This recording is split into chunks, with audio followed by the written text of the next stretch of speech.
Ram Ram ji. Live weather of India में आप सभी का स्वागत है। मैं नवदीप दहिया हाजिर हूँ ताज़ा मौसम के अपडेट के साथ। 28 जून को वर्तमान मौसम की स्थिति का विश्लेषण करेंगे, क्योंकि मानसून ने जो है देश के काफी सारे भागों में दस्तक दे दी है। उत्तर भारत में जहां अभी तक मानसून की दस्तक नहीं हुई थी, पिछले 48 घंटों में काफी सारे राज्यों में बारिश की गतिविधियां देखने को मिली है, और उससे पहले पहाड़ी राज्यों में तो जमकर बरसात देखने को मिल ही रही थी। 28 जून तक जो है मानसून लगभग हरियाणा के हिस्सों को, पंजाब, हिमाचल प्रदेश, उत्तराखंड और साथ में लगते जम्मू डिवीजन, यूपी और राजस्थान के पश्चिमी भागों तक भी कवर कर चुका है। अच्छी बारिश की गतिविधियां राजस्थान के काफी सारे जिलों में जारी हैं। जो इलाके अभी भी मानसून से मानसून जहां पर नहीं पहुंचा है वो है गंगानगर, बीकानेर के कुछ उत्तरी भाग, सीकर के भी कुछ जो पश्चिमी भाग है, वहां पर हनुमानगढ़ के आसपास ही अभी मानसून की दस्तक नहीं हुई है। पश्चिमी हरियाणा में भी देखने को मिला है कि सिरसा के कुछ इलाकों में अभी तक बरसात की गतिविधियां नहीं देखने को मिली हैं। आज दोपहर को हिसार, भिवानी के कुछ इलाके ऐसे रहे जहां पर मानसून ने आगे बढ़ोतरी की। हनुमानगढ़ के आसपास भी, चूरू के भी हिस्सों में जो है आज मानसून ने बढ़ोतरी जरूर की है, लेकिन पिछले जो पश्चिमी भाग हैं, जो गंगानगर और हनुमानगढ़ के पड़ते हैं और कुछ एक बीकानेर के हिस्से, यहाँ पर अभी भी इलाके ऐसे हैं जो बारिश से अछूते हैं। लगभग मानसून देश को कवर करने वाला है अगले 24 से 48 घंटों में, क्योंकि मानसून सक्रिय रहेगा। मानसून की जो ट्रफ है वो एक्टिव रहेगी, नमी की मात्रा भरपूर है, गरज चमक के बादल बनते रहेंगे जो इन पश्चिमी भागों को भी भिगो सकते हैं। अब देखते हैं कि किस प्रकार से जो है अभी शाम को वर्तमान सैटेलाइट इमेजरी दिखा रही है। देखा जा सकता है कि राजस्थान में भी कहीं कहीं बारिश की गतिविधियां लगातार बन रही हैं। पश्चिमी राजस्थान में भी मध्यम से भारी बारिश की गतिविधियां हो रही हैं। दिल्ली एनसीआर के भी कुछ इलाकों में शाम को बारिश हुई है। हालांकि पंजाब में मौसम साफ और उमस भरा बना हुआ है। इसी के साथ देखा जा सकता है कि लो प्रेशर एरिया जो है छत्तीसगढ़ से अब लगातार आगे बढ़ना शुरू हो चुका है, जिसके चलते मध्य प्रदेश के काफी सारे हिस्से, खासकर पूर्वी मध्य प्रदेश में भारी बारिश की गतिविधियां देखने को मिल रही हैं। पिछले 48 घंटों में उड़ीसा, छत्तीसगढ़ और झारखंड के हिस्सों में अति भारी वर्षा हुई। इसके बाद अब जो है लगातार मध्य प्रदेश के पूर्वी भागों में बारिश हो रही है। गुजरात के भी काफी सारे हिस्से हैं जहां पर मानसून सक्रिय है, और इसके साथ ऑफशोर ट्रफ भी अब डेवलप होनी शुरू हो गई है, जिसके चलते नमी वाली पश्चिमी हवाएं सीधा तट के आसपास और घाट सेक्शन पे आके टकरा रही हैं, जिसके चलते पूरे महाराष्ट्र कोस्ट पर देखने को मिल रहा है। गोवा और कोंकण के हिस्सों में जो है भारी से अति भारी वर्षा की गतिविधियां हो रही है। मुंबई में भी पिछले 24 घंटों के दौरान अच्छी बारिश हुई, लेकिन आज सुबह से ही अति भारी वर्षा की गतिविधियां हो रही हैं। कुछ एक इलाके 150 से 200 मिलीमीटर के बीच शाम तक पहुंच चुके हैं। इसके बाद थोड़ी बहुत मानसून की गतिविधियां उत्तर पूर्वी भारत, झारखंड, पश्चिम बंगाल और उड़ीसा में भी जारी है, लेकिन ज्यादा सक्रियता नहीं है।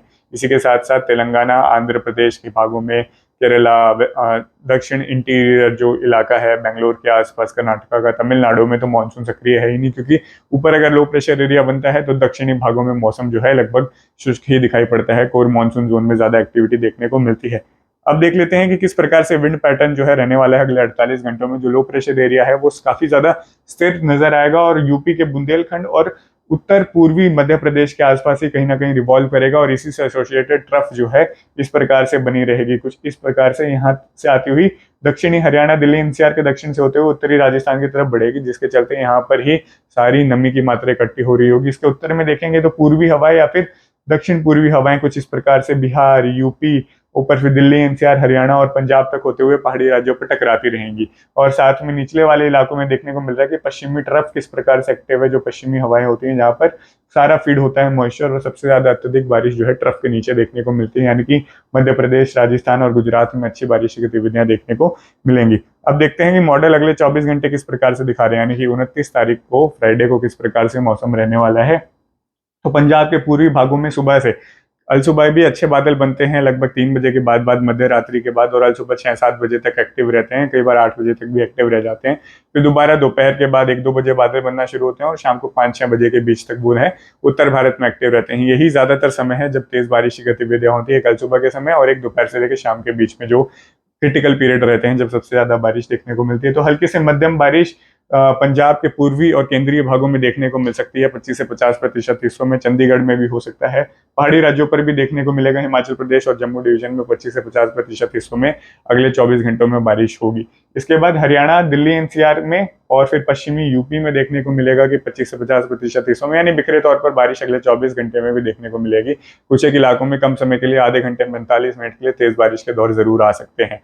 हालांकि उत्तराखंड में लगातार जो पूर्वी हवाओं का फ्लो बनेगा, इसके चलते बड़े पैमाने पर भारी से अति भारी वर्षा होने की संभावनाएं लगातार बनती दिखाई दे रही हैं। इसके बाद चलते हैं राजस्थान की तरफ। तो पूर्वी और दक्षिणी राजस्थान यानी जयपुर डिवीजन, अलवर के आसपास, सवाई माधोपुर, भीलवाड़ा, कोटा, जोधपुर, अजमेर और उदयपुर तक तो जो है मध्यम से भारी बारिश के दौर अगले 24 घंटों में देखने को मिलेंगे। इससे अलग पश्चिमी राजस्थान में गंगानगर, चूरू, बीकानेर, जैसलमेर तक जो है कहीं कहीं 0 से 25% हिस्सों में जो है बादलों का फुटाव होगा और वो दोपहर के समय या शाम के बीच में जो है गरज चमक के साथ तेज बरसात करेंगे, लेकिन फैलाव थोड़ा कम ही नजर आ रहा है इन इलाकों के लिए। केंद्रीय राजस्थान और पूर्वी राजस्थान में सबसे अत्यधिक बारिश होगी। इसके बाद पूर्वांचल में अभी तक बारिश इतनी जोर नहीं पकड़ी थी। लखनऊ कानपुर में भी शाम को कुछ एक दौर जरूर आए हैं, लेकिन मानसून ने इतना सक्रियता नहीं दिखाया था। लेकिन अब जो है जो पश्चिमी हवाएं इस प्रकार से आ रही हैं, साइक्लोनिक सर्कुलेशन जो लो प्रेशर एरिया यहाँ पर बना हुआ है, इस प्रकार से नमी इकट्ठा होकर देखेंगे कि बुंदेलखंड, प्रयागराज, इलाहाबाद, वाराणसी, पूर्वांचल में भी अच्छी बारिश होगी, बुंदेलखंड में भी अच्छी बारिश होगी और धीरे धीरे लखनऊ कानपुर सेंट्रल यूपी में भी जो है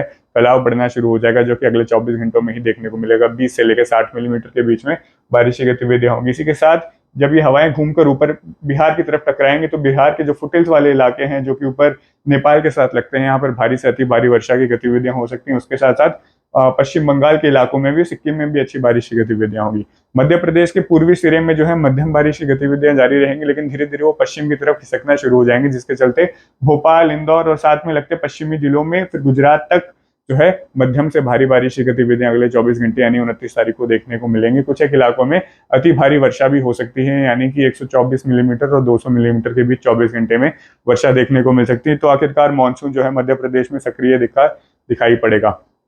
इसके बाद देखते हैं कि जैसे कि बात की गई पश्चिमी हवाएं आएंगी तो फिर किस प्रकार से वेस्ट कोस्ट घाट सेक्शन कोंकण वाला इलाका है वो भी काफी एक्टिव रहेगा, यानी कि बॉम्बे के आसपास भी जो है भारी से अति भारी वर्षा 29 तारीख को भी जारी रहेगी।